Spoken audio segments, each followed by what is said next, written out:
Hey everyone, this is basically the end of the year. It's Christmas. We've seen a lot of movies. Well, this is the last time you'll be here, so. We've seen a lot of movies. I think you've seen about 50 to 60 movies in theaters this year. Yeah. I've seen about 70 to 80, not including repeat viewings. So yeah. Today you're going to be doing your top 10 best of the year. I still have one more movie to watch, so I'm going to hold off mine. Okay, with any best list, it's always your opinion. So this is our opinion. This is his opinion of his 10 best, the 10 movies he liked the best this year. And straight off the back, spoilers. You have some honorable mentions? Alright, what's your honorable mention 1? Tag. This was pretty fun. It's about childhood friends having a lifelong game of tag, which is, I don't know if that's dumb or great. Well, either way, I've never done it. Don't expect me to do it, because I'll never do it. This movie was funny. Well shot. Yeah. Really well shot for a comedy. And it was funny. Yeah, this is probably one of the funniest movies I've seen all year. And at the end, it had a little bit of heart. You doubted it. I think most people doubted it. So yeah, that was a really good movie. All right, that's honorable mention number 1. Let's go to number 2, which is The Purge. The first Purge. Yeah, whatever. Anyway, actually, this is your first Purge movie. I've seen them all. That's okay. I'm pretty sure it wouldn't make too much of a difference, would it? No, because this is a prequel. Yeah, exactly. Staten Island. So this movie was pretty good. It was scary enough. And it was all murderous, which I liked. Yes. Very much. This is a movie that goes into the backstory about how the Purge started. And I got the main character's haircut. And it's shaving. Yeah. When it has to go to action, it goes into action well. The only thing I have about the story of it is it tells us something that we already learned from Purge Anarchy. But other than that, this is a really good movie, really gory, especially once the government realizes that no one's really gonna purge, so they send out mercenaries to start killing people. Yeah, it was messed up. And then the last moments when the main character, Dimitri? Yeah. When Dimitri had to go through the projects. Oh yeah. It turned into like Die Hard, and it was awesome. It is a bit heavy-handed with symbolism, but this is the Purge. This is what you get. So yeah, those are your 2 honorable mentions. There's a third one. Oh, you got a third one? Yeah. Alright, go ahead. Game night.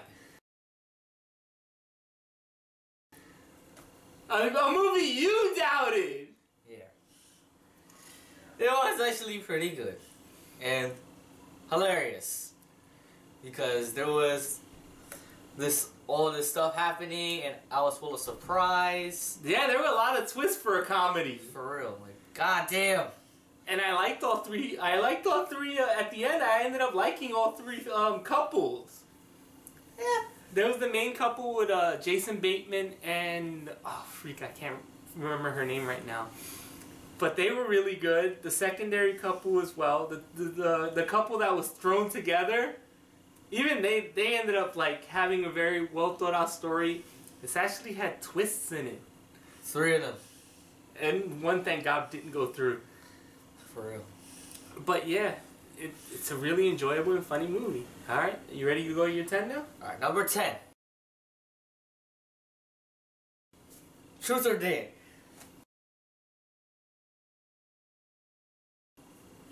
Alright. This is actually not a bad movie. I don't care what you say, I like it. It was a pretty good story about the curse of Truth or Dare. And how, like, at the end of the movie, the 2 characters decided to let the whole world suffer. And it really wasn't that bad in my opinion. The curse, it was kind of explainable, but it kind of I was kind of hoping the good guys would win, but damn, that didn't turn out well. I agree with you. I don't think it's as bad as everyone says it is. I do have story issues though. Yeah. I won't get into it since this is your best list. I do agree with you that ending where they Sacrifice the whole world. They basically how the rules of the game work is you can only do 2 truths in a row before you have to do a dare. But then again, the movie switches it up every once in a while because they'll make the person do something that's really a dare, but it's the truth. And the other way around, like when they're on truth, they'll make them do something that's kind of dare-like. And you know, if this would have been a better written movie, they could have got away with it. But I hope this is the case with the Purge movie, the first one, not the first Purge, where the first one they kind of had a good idea, but they didn't know what to do with it right. And then when you get a sequel, they figure it out. Because I really liked the way this ended. When we were in the theater, when we saw it opening weekend, literally as soon as we got the ending, everybody in the theater was like, oh, that's fucked up. Because it is. It really was. Yeah, that's all I have to say. Anything else? No. Alright, let's go to number 9. Pacifica 2. Uprising. Whatever. Anyway, it wasn't bad. It was okay. I liked the robot fighting. It's just story problems, I guess. I mean, yeah, that's pretty much all I liked out of the entire movie because I like robots fighting, of course. And yeah, that's all I gotta say. It just wasn't bad in my opinion. Screw you if you don't like it. It's a big step down from Guillermo del Toro. That's all I have to say. Let's go to number 8. Ready Player One. Now this was a good movie. The Oasis. Oh my god, it's like VR, more or less. Except it's like a big game hub, so multi VR. I can see this movie hitting a lot of people on a lot of different levels. Either if you're a gamer, you'll enjoy it because of the way this maps out the future of gaming.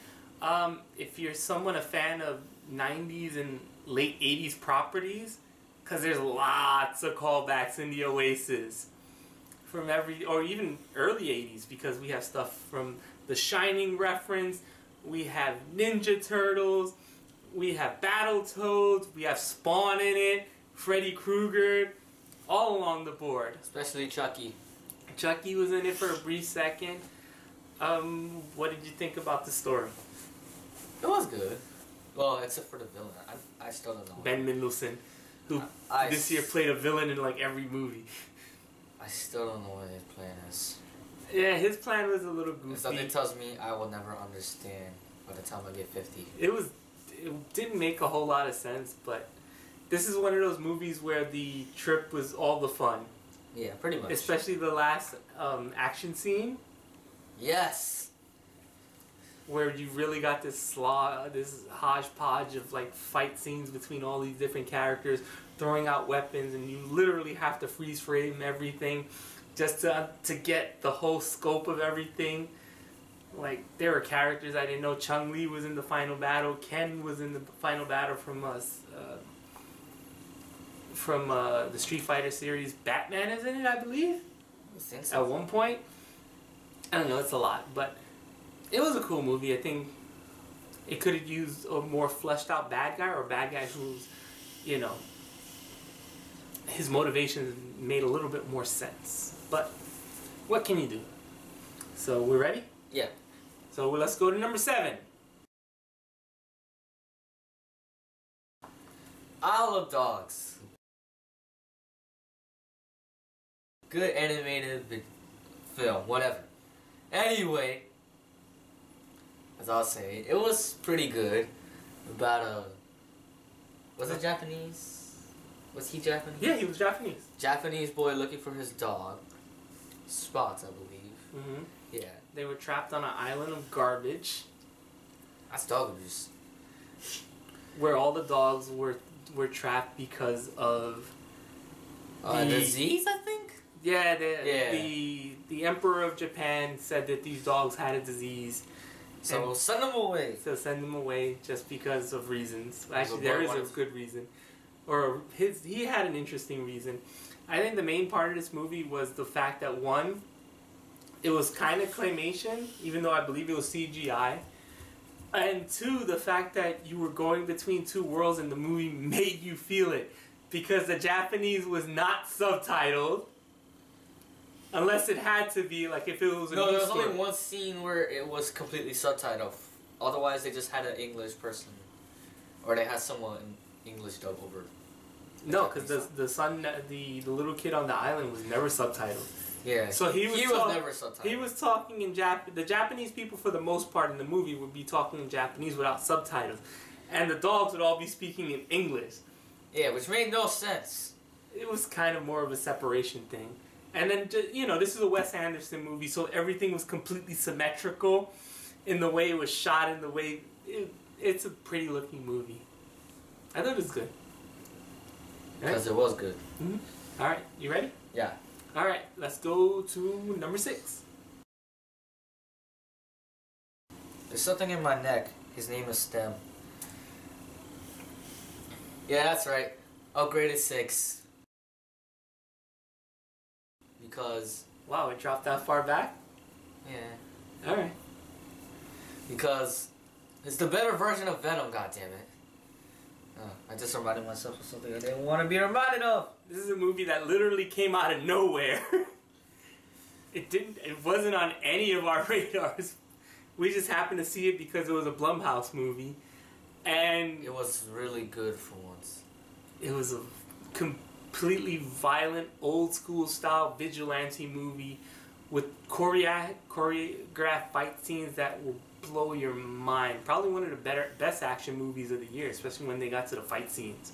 It's basically the story of a man who was with his wife and then suddenly their car crashed and they were hacked.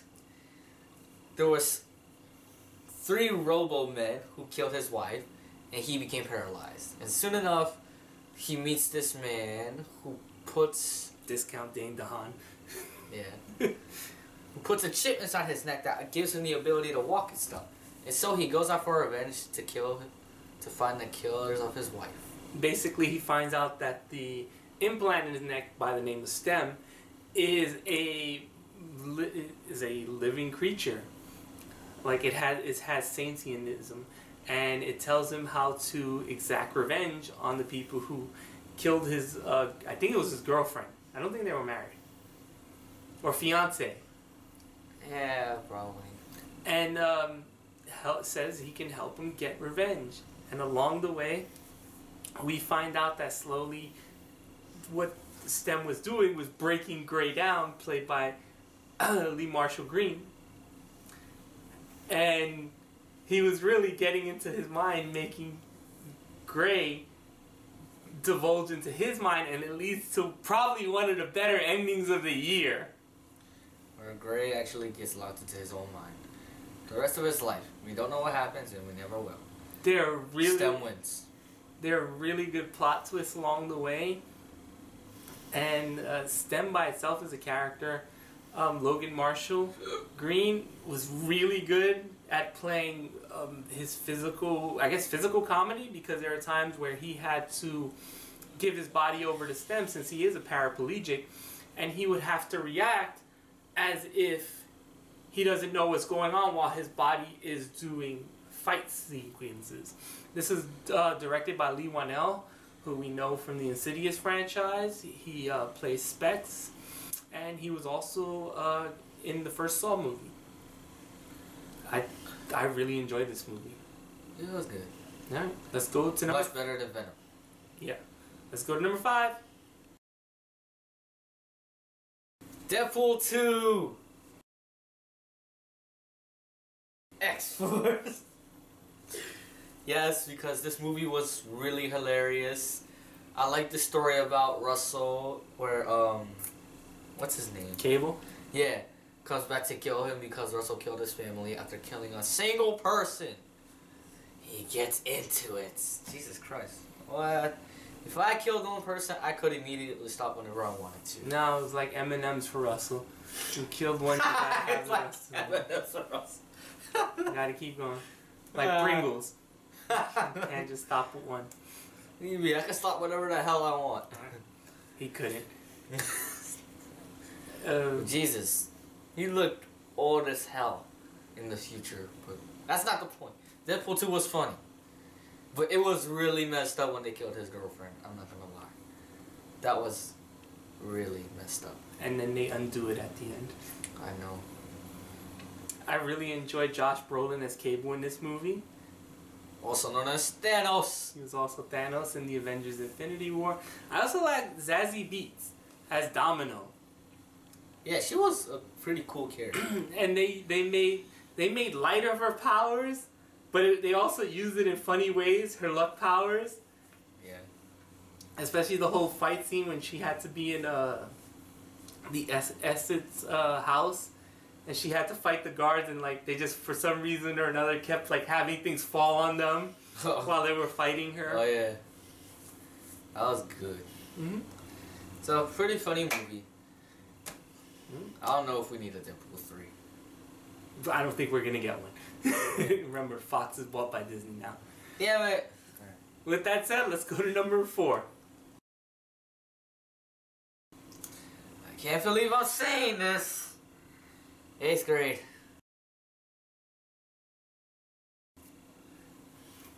Yes, I said it. See, he already knows what's up. I really like this movie. I like Elsie Fisher as the main character. The dad didn't have much to do with it, but I really liked his speech at the end. When he was explaining to her, like, you know, going from middle school to high school. I think it was a really emotional movie. I thought this movie was really hilarious. I could actually relate to a lot of the stuff that happened in 8th grade, considering that I was in 8th grade 2 years ago, because I'm in 10th now. So, yeah, a lot of relatable stuff. Except certain stuff that happened in that movie. It's really funny. But yeah, it was funny, especially the goddamn banana scene. Oh yeah. Ugh. The car scene was kind of rapey. Oh god. I don't know which is worse now.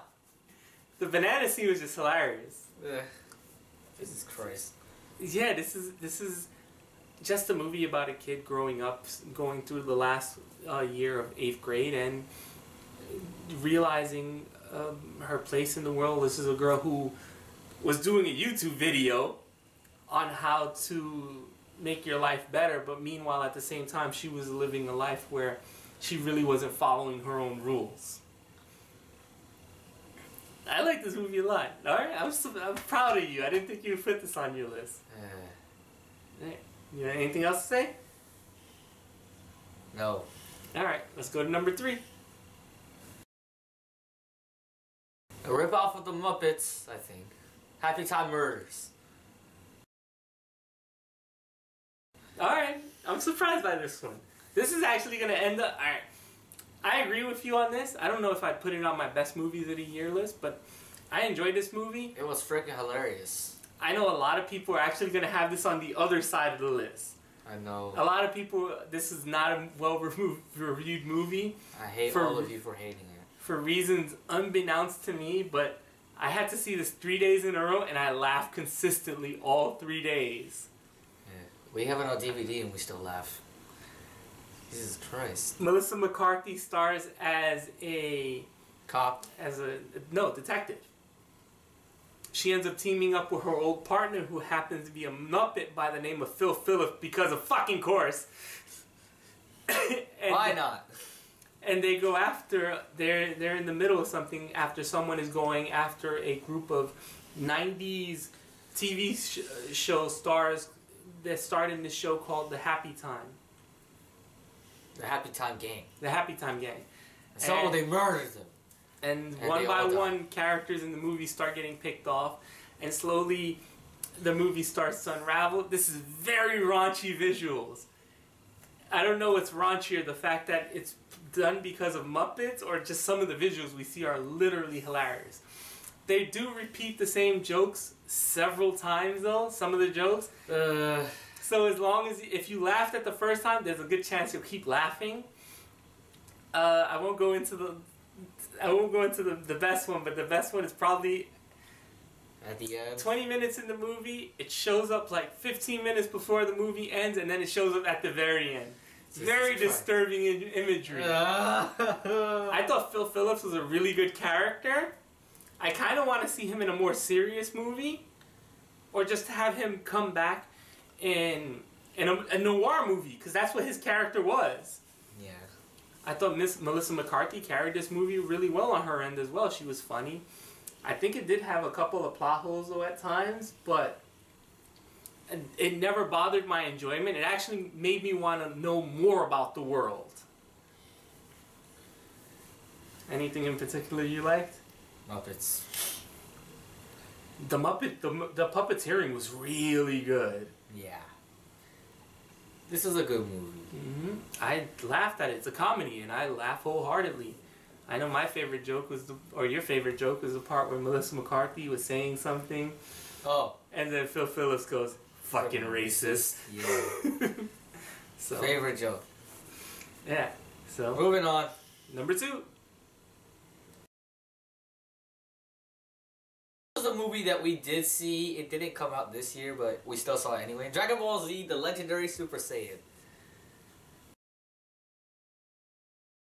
Yes, because I like Dragon Ball Z. Don't judge me. As preparing for the new Dragon Ball Super Broly movie, we had to watch the old one, which was actually dubbed in 2003. Goddamn. But yeah, it was a good movie. It was good. What else do I have to say about it?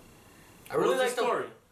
So basically, it was the story of Broly, who was born the same day as Goku, and he wants revenge for the dumbest reason in the world. Because Goku made him cry. Oh, that's right. I forgot about that. He made him cry. That's why he gets angry all the time. What the hell? At least in Dragon Ball Super, they have a better story. I know that. Ugh. Jesus, that's the biggest problem about this movie. But otherwise, seeing Broly beat the crap out of everyone was really awesome, even though he still died in the end. Because no one could beat a normal Super Saiyan. Anything else? Ah! Alright. Now we're going to your number 1 movie. Probably the most depressing I've seen all year. Avengers Infinity War. Because, god damn, that was depressing. Freaking Christ. I think we all kind of figured out what we thought the ending was going to be, but I don't think a lot of people realized when it happened what was going on. Ugh. I could still see Peter Parker's face right before he died. I don't feel so well. God damn. This is a movie 10 years in the making. This is the 19th movie in the Marvel Cinematic Universe. Endgame's coming out next year. It brought back more or less all the characters from the previous movies except Hawkeye and Ant-Man, right? Yeah, because Ant-Man got his own movie and his own explanation. For why well, they did say it in the movie. He was in jail. Yeah. And then Hawkeye, they just say he was on a mission. Yeah. And this is a movie that had a lot of action. It brought together a lot of characters that weren't on screen already. Like we got Doctor Strange and Tony Starks. We got both of them. We got a lot of characters in this movie. With the Guardians. Yeah. We got a lot of characters with a lot of time in this movie. I think the American character, or the character still on Earth, got a little shortchanged. Like Black Panther wasn't in the movie much. Yeah, he was in the last half. Yeah, Cap wasn't in it very much. Black Widow. Mostly it was a space thing, but this. At the end of the day, this was a Thanos movie. Yeah. Once again, played by Josh Brolin. as he said earlier, Mm-hmm. where he obtained the 6 Infinity Stones and destroyed half the world. No, half the universe. Yeah. Oh yeah, that's right. There's a difference. Mm-hmm. And it was mostly his movie, and he carried the movie well, I have to say. It's kind of hard to believe that we had finally a Marvel villain that was the focus of the movies. And the fact that he won. At the end of the day, he ended up winning. He got what he wanted. He moved to his farm, and the ending was just... depending on who you like, the ending was really heartbreaking. I think no one's gonna not admit about the Peter Parker one. Peter Parker's, that's what's the saddest one. But I got emotional for some of the characters I like when Drax, played by Batista, he died. When he turned to dust, I was like, oh shoot. Even when Groot turned to dust. Yeah, that was messed up. And they killed Black Panther too. God damn. Yeah, mostly the first phase Marvel characters are still alive though. Yeah, like Iron Man, Captain America, Black Widow. Yeah, they even killed Bucky. Damn. Mm-hmm. I think he was the first one to turn to dust. Yeah, he was. He was the first to die. Yeah. Yeah, but that's about it. That's your list? Yeah. So that's his top 10 list for the year. Pretty good list.